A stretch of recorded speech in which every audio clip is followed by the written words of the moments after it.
every day, more people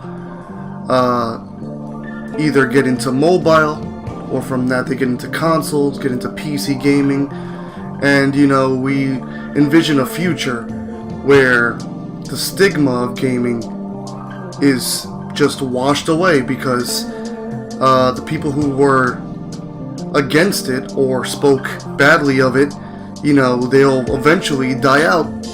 And as gamers get older and are basically replaced or replacing people in politics, in other places in the world where,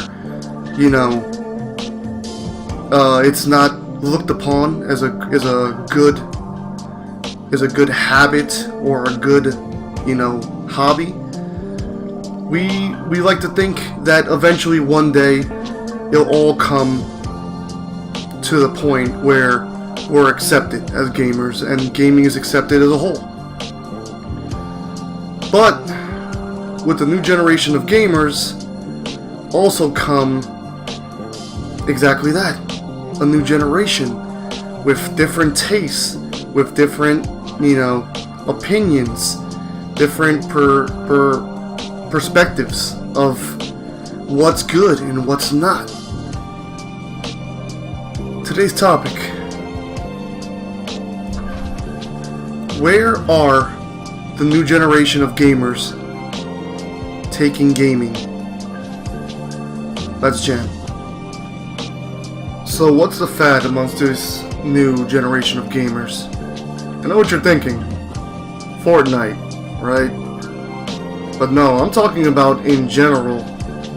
In general, Fortnite is only one part of what's really going on. It's multiplayer. Online gaming. Online gaming has been taking over for a long time, leaving single player as almost a relic of the past. Now, of course, it's not a relic of the past, but to a lot of new gamers, that is the perception. A lot of new gamers almost exclusively play Fortnite or other free-to-play or multiplayer games. We all know, we all have those friends who play nothing but COD and sports games, and that's it. Now, you can call them casuals because, yes, some of them are casuals, and a big part of the market are casuals, and though the majority of the market are casuals, and at the end of the day, they dictate exactly what's going to sell, what's going to, be popular, and it's multiplayer, and as a person who grew up, a person like me who grew up on single player games, it's just sad seeing, more and more developers focusing on multiplayer over everything. You have all these examples of just studios closing down. Obviously with Visceral Games, you also have, all these examples of publishers canceling games like the Star Wars game that Amy Hennig was working on, because they just want to focus on that multiplayer, on what can keep people there, can keep making them money, because multiplayer nowadays is tied to microtransactions and loot boxes. So of course they're going to want to, phase out the single player as much as they can and just focus on multiplayer because it's the cash cow. Look at Call of Duty removing the single player, and obviously, they're seeing how that turns out, and they already have talks of future ones having single player in it.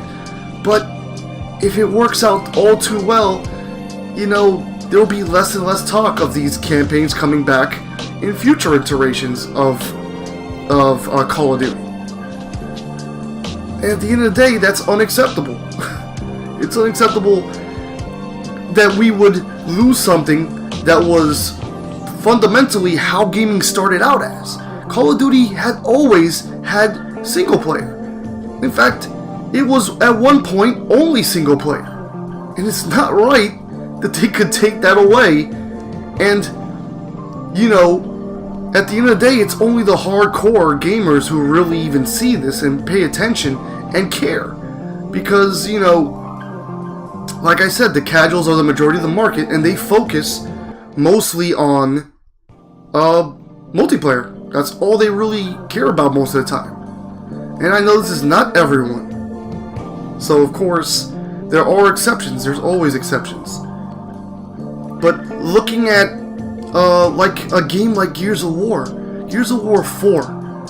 you know, that used to be such a pillar of Xbox last generation. You know, but with the oversaturation of multiplayer games,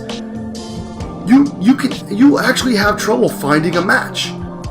And going back to the generation side of it, it's connected to the new generation of gamers, because, you know, they come in, they have different tastes, and that's understandable because they come from a, you know, they're born, you know, like we call a lot of these new gamers, born in 3D gamers, right? They come from a different time where they saw games evolve differently, and for them, you know, multiplayer might have been around from the start, or it might be a staple to them. So they look at a game like Gears 4, and yes, it has multiplayer, but maybe they don't feel like it's a complete game. Maybe they feel it's too shotgun focused, it's too shotgun centric, and they have all these other games that gives them so many options that they're like, this is antiquated. They look at Gears and think it might be antiquated, you know? And you hear this all around by all kinds of even people who work in the industry, people who are journalists. They say that these games that are multiplayer, these games that have certain aspects, like a space shooting game or a racing game, that nowadays they feel like it's not enough to just be a racing game, or to just be a game like Rogue Squadron where you fly a plane in space, because people expect a lot more. So am I saying single player games are dead? No, of course single player games are not dead. You know, there are still a lot of people who appreciate single player games and grew up on them, and I don't think it'll truly ever be dead. But like I said, it's new generation of gamers. They influence more than we can imagine, because at the end of the day, we can't blame the industry for making certain types of games, for focusing on multiplayer, because we dictate what they focus on. You know, when we buy more multiplayer games, when we ignore single player games, when they see these casuals or even just regular gamers today just spending all this money on loot boxes and microtransactions and just putting all their time into multiplayer and ignoring single player games, we are sending a clear message to them that this is where we want them to focus. Even if a lot of us don't feel that way, even if a lot of us want more single player games or want there to be a less focus on multiplayer. Now, taking it to a different note, this also affects other industries. This also affects the anime industry. Now, you might be thinking, you know, how does this compare? But new generation of anime fans and anime watchers now are nothing like the fans of before. You know, they came in at a different time, and they evolved the taste of what sells. Because at the end of the day, that's it. It's all about money. So if new customers come in and they just happen to like a new genre, you know, or they happen to just, you know, flock towards that genre, and that's where the money is being spent, then the anime industry is going to do that. And for anime, it's fan service, It's all these high school animes. It's all these comedies that are just completely saturating the market. And it's sad, it's disheartening for me to see, you know, some really amazing studios that made some truly great classics from the past, and they come out and say, we want to make something like we used to. We want to make something amazing, something thought-provoking, something deep. But the way the industry is today, we have to make 10 animes that are just tits and ass, because we all know sex sells, or we have to make these cute romance comedy animes. We have to make 10 of those before we can even afford to make one serious show, something we actually want to work on. So it's a problem that affects like the whole spectrum. Like, in the end of the day, I look at it as, obviously, it's money. Money is driving everything in the world forward, and it just gets sadder and sadder to see all the different types of media and entertainment, you know, how they're all affected by money, and how everything is just changing and basically just becoming worse. Now, some people will listen to this and think, oh, I like where everything is heading.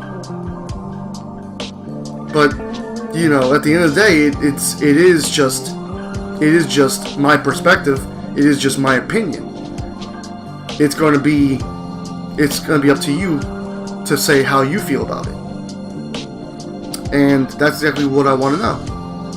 So leave a comment. Let me know what you think about the whole thing. I mean, how do you feel about the industry? How do you feel about the new generation of gamers? Do you see yourself as one of those people that don't really care much for single-player games, because all your friends, of course, all your friends are playing multiplayer games, because they're also probably in the same age as you, or they're also in the same, you know, bracket as you, and you just want to play with your friends, and I can understand that. It's understandable why things are, and I don't hate multiplayer games either. You know, of course, multiplayer games are very enjoyable. Playing with other people is very enjoyable. But, you know, where is this all heading? Where is the new generation of gamers taking gaming in general? So I leave that question. And if you liked the video, hit that like button. Don't forget to subscribe. And as always, this has been Honest to Critic. And if you're gonna be a critic, be honest. And catch you next time.